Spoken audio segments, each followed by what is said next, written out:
What is the secret to a happy life? This is my Queenager newsletter on the 15th of February. All of us have weeks with dark days in them, the ones that mark sad anniversaries. My dark day is February the 11th, which is the birthday of my late beloved stepfather Peter. But it's also the day on which my best friend died when I was 17. The two dates are now fused in my mind. They remind me, firstly, never to take for granted the people that we love, and also how those who are a part of us go on being so even after they're gone. What do I mean by that? Well, I make Peter's salad dressing almost every day. My daughter does too. It's the best. A good dollop of Dijon mustard, juice of 1/2 to 1 lemon, and then double that up with good olive oil and add salt and pepper. Give it a whirl. Never fails. It's simple and delicious. And in a way, Peter lives. I'd love to know how you mark those sad days and the things that keep your loved ones alive for you. Do email me, eleanor@noon.org.uk. Tell me what you think. Step-parents often get a bad rap, but mine were the best. My parents divorced when I was 5, and Peter and my stepmother Tessa appeared pretty soon after that. In many ways, they were the bedrock of my childhood. Tessa was a high-profile politician, so lots of you know how fab she was and what an inspiration. Peter was not famous. He was a psychoanalyst, but when I had nightmares, he interpreted them when I woke up in the night. And when I was a teenager and went to parties on the far side of London, he would collect me in his beloved Saab Turbo, well, that feels dated now, listening to Radio 4, grumpy, but there. He cared. He terrified a lot of my friends as he could see straight through any kind of synthetic charm, and he wasn't big on social niceties, but he was very wise. As he was dying, I was having several knee operations. I wrote about those in my newsletter about going skiing and how I'd finally got over the fear. But the fact that I was signed off and had a bad knee so I couldn't go to work meant that I could be there for him when he was dying. And that was a huge blessing. As he'd cared for me when I was a child, I was able to look after him as he was dying. We talked about everything in those weeks. And I asked him, since he'd spent 50 years seeing patients and helping them improve their lives, what, after all of that, did he reckon was the secret to a happy life? I remember him saying, the secret to a happy life is to live with someone you love and be faithful to them. Simple, but profound. In fact, I went on LBC with Nick Ferrari last Thursday morning and said exactly that. We were talking about the Norwegian Olympian who tried to get his girlfriend back after she dumped him for being unfaithful. I said that fidelity matters. It's the bedrock of relationships. And quoting Peter, I said that if the guy had been unfaithful to his life love after only 3 months, he wasn't a good bet for the long term. It's funny, of all the millions of words that we hear, which ones stick? But that one does stick for me. I was thinking about step-parents because of that sad anniversary, but also because I met a wonderful stepmother at our brand new Essex Circle last week. I went up to help launch it on Monday, up to Dedham. And this woman was talking about being child-free, which is about 1/3 of our new community. But then she spoke about driving home from work to supervise homework. And it turns out she'd raised 2 stepchildren whom she'd loved like her own. Step-parenting is a really underappreciated thing in our society, particularly since so many of us now come from or are part of blended families. I feel so grateful to both of mine every day. They were a solid point in a tumultuous childhood. So if you're a step-parent, I write this to say, I see you. Mine made both of my parents happier than they would have been together. And I know how hard it is to do it. But if you are a step-parent, remember that what you're doing really matters, and however ungrateful the little bleeders seem in the moment, in the long run, they will thank you. All that work won't be wasted. But back to the Essex Circle. What a collection of wonderful Queenagers in the beautiful Dedham Vale. It's so fun for me to jump on a train, whiz off to a bit of the country I've rarely been to, and meet some fab new women. Dedham did not disappoint. We met entrepreneurs, including, to our surprise, the owner of the pub when we were holding the circle.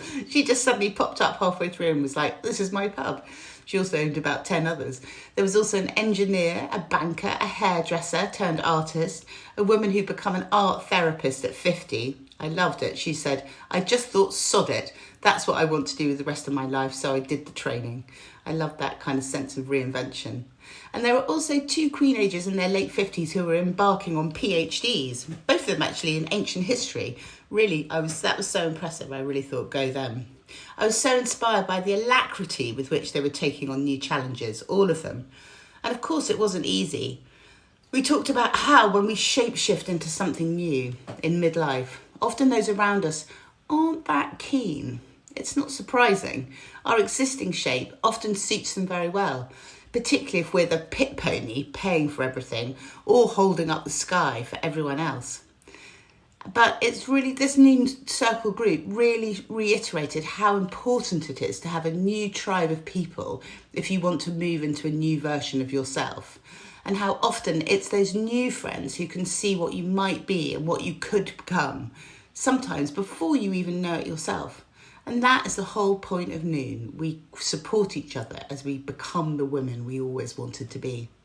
So what happened at the Dedham Circle? Well, I told my founding story and explained how I'd set up Noon because I want to hold the hope for women at this point, to spread an optimistic message about what women are for in midlife, what we're capable of, how we can be and reinvent.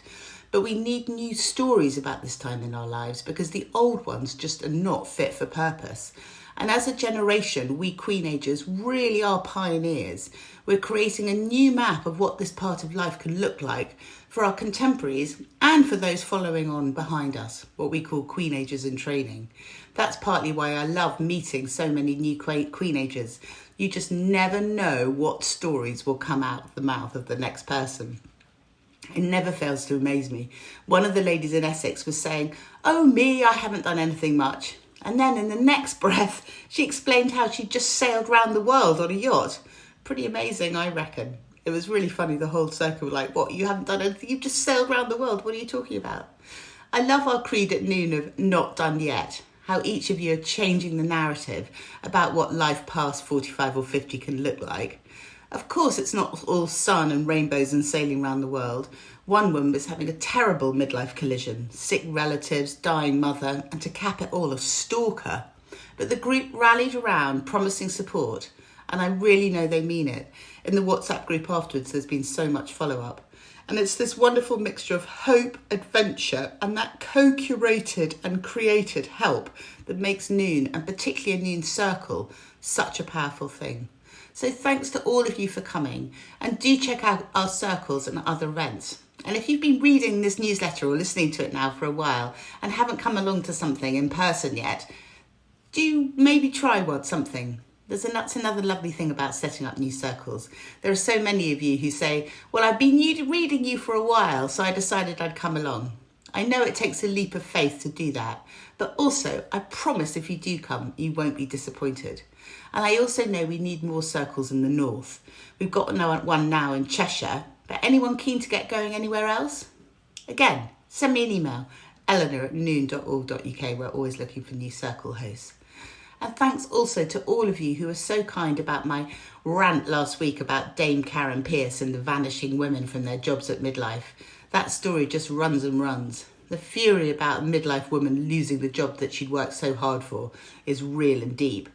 I've had so many great emails and letters from others of you to whom something similar has happened, and from many friends of Dame Karen saying how wonderful she was and is, and how she really didn't deserve that. I do feel a sense of rising female anger currently at not just Epstein, but the way the world is taking a long time to give women real equality.